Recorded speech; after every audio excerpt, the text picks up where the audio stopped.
እስቲ እንስማ፣ እስቲ እናድምጥ። ለመማር የተዘጋጀ ልብ እግዚአብሔር ይስጠን። ስለ ድሃ ምን ይላል እግዚአብሔር? ድሆችን ስለማገዝ ምን ይላል እግዚአብሔር? የእግዚአብሔር ቃል ምን ያስተምራል? እስቲ እንቃኝ።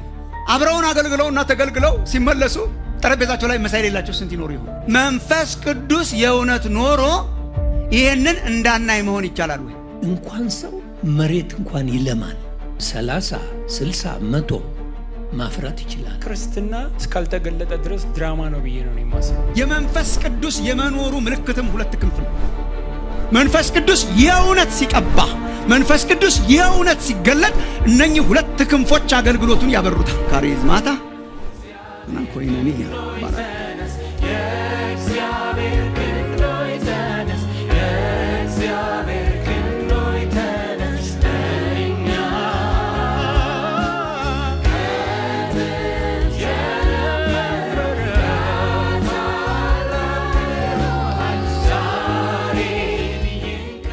አሁን ጸሎታችን እኮ ብቻዬን አትተወኝ።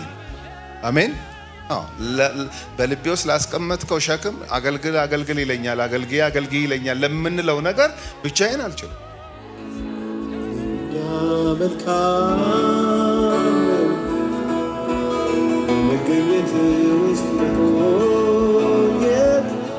እግዚአብሔር ሆይ ምስክሮች ለመሆን ኃይል ይውረድ። እግዚአብሔር ሆይ የተናገርከን ለመኖር ኃይል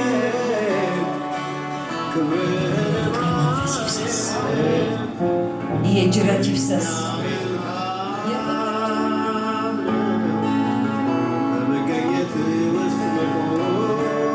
ኑሯችን በሙሉ የክርስትና ኑሮ በሙሉ በመንፈስ እውነት ለመናገር ከድህነት ጀምሮ የዳልነው በመንፈስ ቅዱስ ወቃሽነት፣ በመንፈስ ቅዱስ ሕይወት ሰጪነት ነው የዳልነው። ከድህነት ጀምሮ ልጅነታችንን የመሰከረልን ያ መንፈስ ነው ከመንፈሳችን ጋር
ያለብን ነገር አለ። ይሄ የሞት ወይ ሽረት ነው። ይሄን ሳናደርግ አንወጣም። ዛሬ ማለት በውጭ ሀገር ሆናችሁ ኦንላይን ያላችሁ ካላችሁ we have to do it at least።